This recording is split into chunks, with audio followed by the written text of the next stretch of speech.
That's pretty good on this side. Oh, you know why? It's because it's shooting into the sun. Well, yeah, that doesn't help it. There, it's found her. Thank you. Yeah. Good. There's your smaller circle. Good. I suppose I could go over to the other side. And when you get him out, get him on a nice straight line. Bring him down to the soft feel, to the trot, then the walk, then the halt. Good. And walk with your soft feel. This also works. Yeah. Good, Deb. Good. I'm learning how to use it. And soft feel and halt, back up. This time you're not going to depart. You just back up and let him set a second. So we're breaking our pattern here. So wait for him to flow. I also have my phone upside down. So the camera. There you go. Good. And let him soak a second. No, I meant the lens. Camera lens was on the bottom instead of on the top. Every once in a while, we just need to break our own patterns too. As much as he needs to go, we can't have every time be a good crisp departure. Good. Walk him. Are you doing any stretches on him? Yeah, let's do some stretches. You can do them at the walk or the trot, whichever you want to do. He's nice and warmed up. This is where I like to do my stretchness fitness.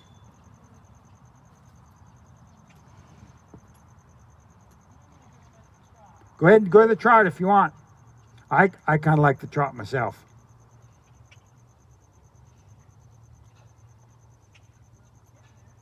Yep. Seems to be tracking better. Thanks, Ren. What's that? It's tracking better. Yeah. She can see better than I can. My contacts are for distance, Oh. so it's like I can't see anything close.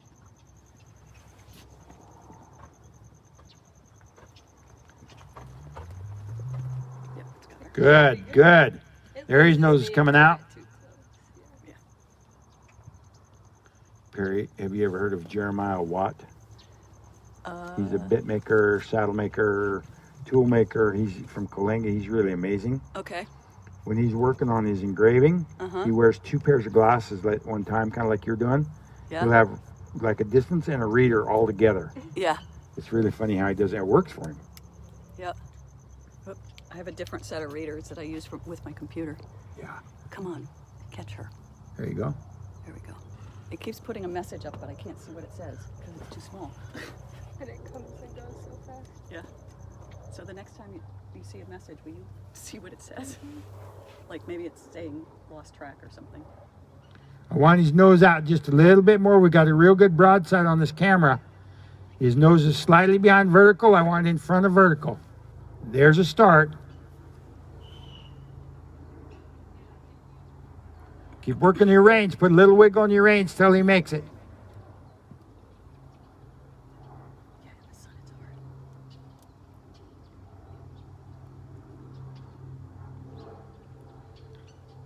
There you go. Feel that? He stuck his nose out and came up through his back just a little bit. Good. It's tracking you still. There you go. Good. You can take a little break. Good. So I want to get to where I can stretch him longer and hold it longer. So every day I might get 1 or 2 seconds more stretch. And I kind of count them, like I might do 6 today and 6 for a couple of weeks. And then add 6 with 1 or 2 more seconds. So over the winter, you're actually getting 30 or 40 more seconds per stretch. I mean, of stretch. Depends entirely on what he did the day before. Some days the stretches feel good, and some days, you know. Yeah, yeah. One thing about when they're stretching, I saw a guy, the guy I learned this from, I've never seen anybody get a horse stretching as quick and as deep as this guy can. He's really good at it. And he was at a clinic, and it was the second day of the clinic, and they had probably a Frisian cross or a Frisian, and he stretched, and he got so deep in the stretches, he built up so much lactic acid, the horse was so sore he couldn't hardly go the next day. And all they did is bring him out. They didn't stretch him all. They just warmed him up and moved him a little bit, got him bending, and they had to call it good. He couldn't even really participate in the third day. He just overdid the lactic acid just a little bit. When you're that good, it could happen. Yep. Okay, so let's just, while we got a moment and a break here, let's just do a quick summary, because this is, listen, your straightness is phenomenally better this year. I'm really tickled with what I'm seeing. Make sure follow your instincts on that. Follow your confidence in that. You're getting it. There's no doubt in my mind, okay? I love then how when he gets that straightness, how melty he gets in the bridle. He's really melting. And you had a couple of transitions here where they're just gorgeous, okay? You're coupling it with a little more impulsion. That's your limiting factor right now. Your suppleness is good. Your straightness is good. We need a little more impulsion. If you can get that, he's going to attempt to the next level. And that's where we start doing a little more shoulder in with a little more impulsion, a little more leg yield. For now, you're going to do quite a bit of backing, and then through the winter, you're going to start get to where you can back him some marks. Yeah, good, good. I do that. Good, do it. Let me see one. Good. That's one of the reasons I think right there that he's looking so good is you got quite a bit of polish, and that should have been your bad way a year ago. Right. Yeah, now we'll go one the other way.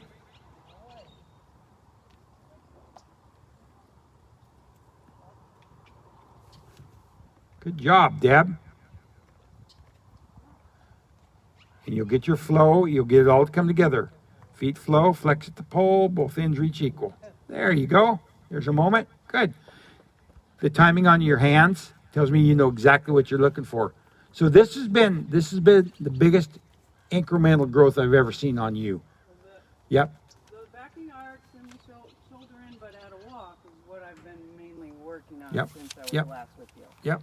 Yep. And that's why you're. I mean, you listen between, Lori, Marie, myself. You're getting good, solid advice, and the proof's in the pudding. It's working. This looks really good.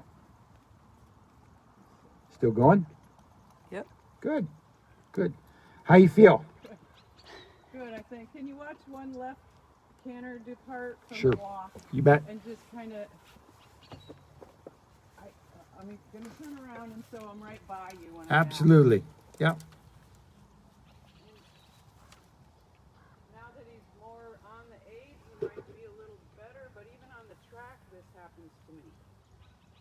He knows what I'm asking him, see, and he's So you got him positioned right. You just don't have a lot of impulsion there. Good.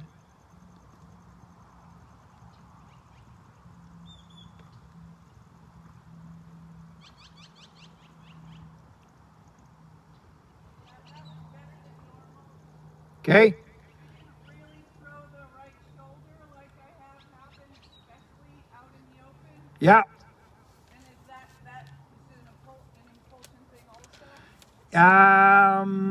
That's a straightness thing. That's a shoulder control thing. I feel like instead of engaging the hind, He is. I think Yep. he's weighing on his left front.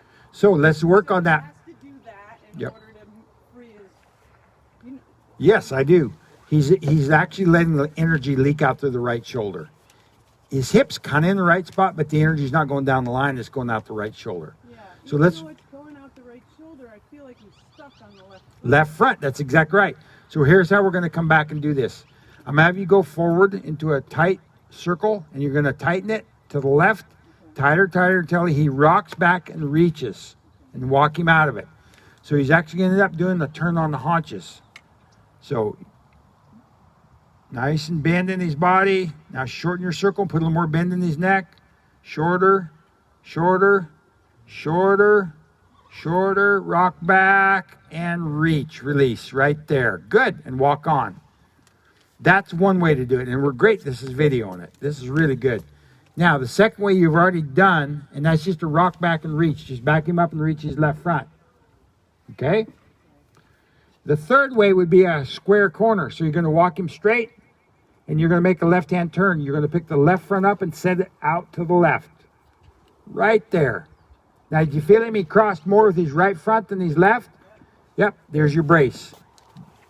There he did it again. Time up with his left front. Now, now, now, now, now. There you got it. Stick with it till the left reaches. Even if he crosses with the right, stick with it until his left goes.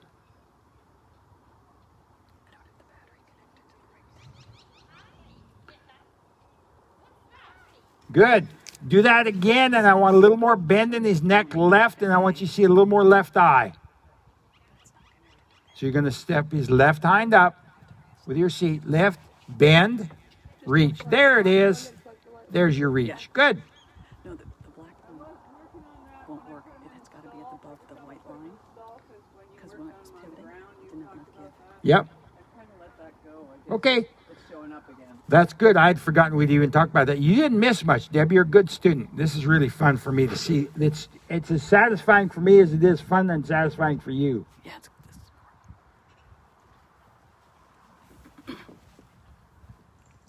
Good. Whenever you're ready. Now.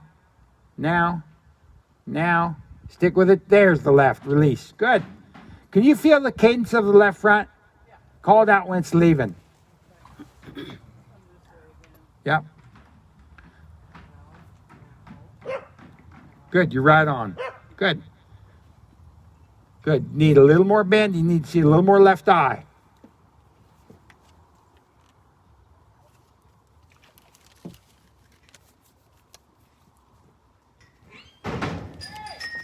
Good. There it is.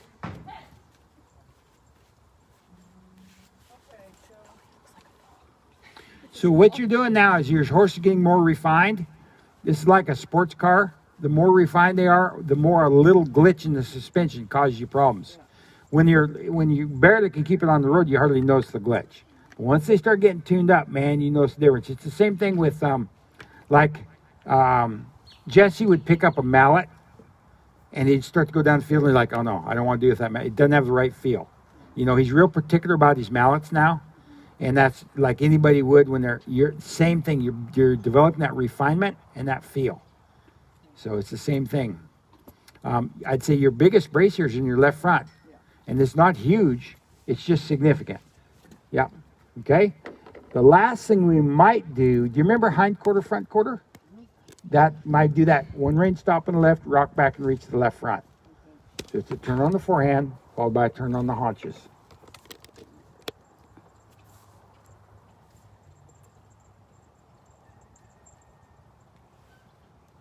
Now go forward again, start again, and get him to bending left, slide down the rein and bend him left and put your left leg on, bend, outside rein slack.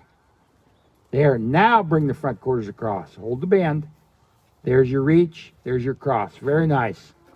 Good, don't lose your bend. This is a really good video, there's going to be some good, Glad I have that on Yep. video because I actually quit practicing that because I didn't think I was doing it right. I couldn't remember. yes. Yep, you want to make sure you keep a deep bend in their neck. Good, let's do one more on that side and then we'll change sides. Slide down, make sure that outside rein is slack. There, now bring the outside rein into contact. Rock back, weight on it, right leg, don't lose your bend. Good. You're going to use quite a bit of, use a little more right leg to kind of help him through there a little bit. Yep, do it again. He washed out behind, that's correct. Yep, and that's a common thing when they're not quite balanced. Okay, nice deep bend, slacken your outside rein. Now step his hindquarters one more time a bit. One more. Step his hind over, don't go front quarters yet, step his hind over.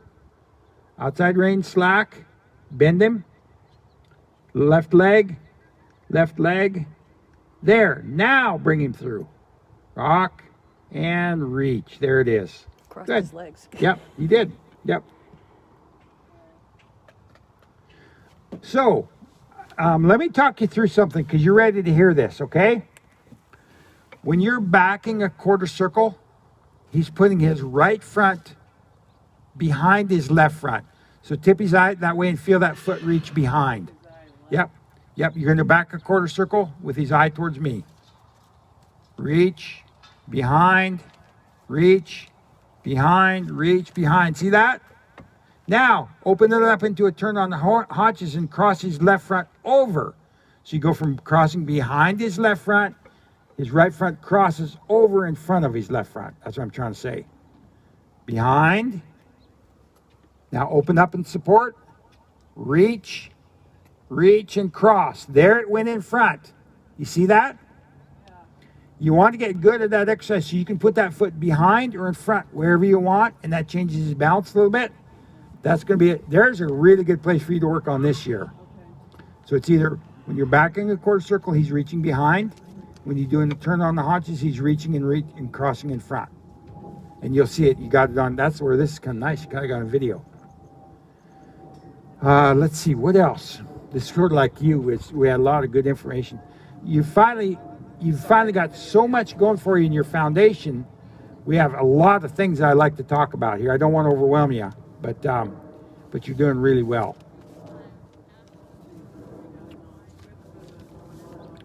If I could pick one thing to improve today consistently, it's your impulsion. Because your straightness is there. Yeah.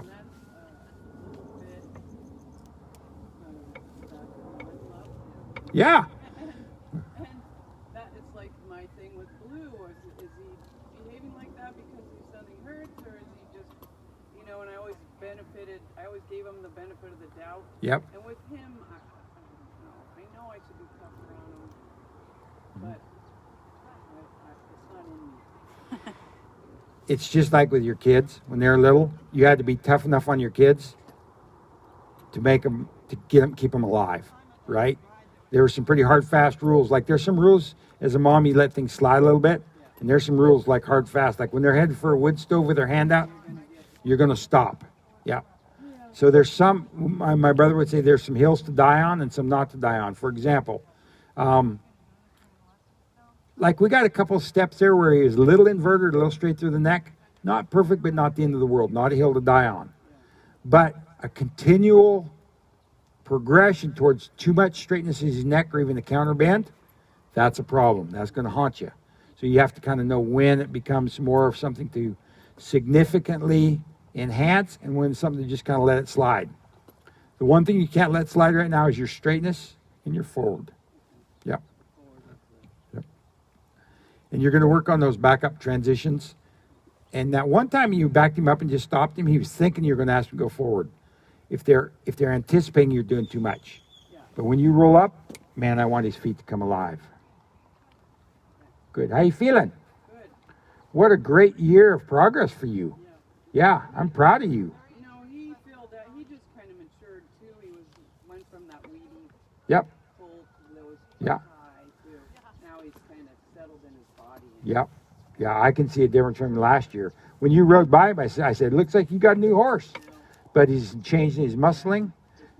And look at his neck. He's not heavy muscled in the bottom third of his neck, which means he's not leaning heavy in the bridle. Oh no, he's So, so light. yep, yep. So light. I tried to take him one summer to a barn in Santa Barbara. His grandma was playing in Santa Barbara, and this trainer, I had to pay full training to be there. It was the only place I could find that had grass trainer. One lesson, she told me I need to ride more like a German man. Wow. My horse was too light. So I didn't take any more lessons, and I never let her ride him. I just trail rode all summer and paid for full training. Yeah, yeah, you just did the best you could. That's like somebody that would come in and say, hey, you know what? Your kids are way too happy.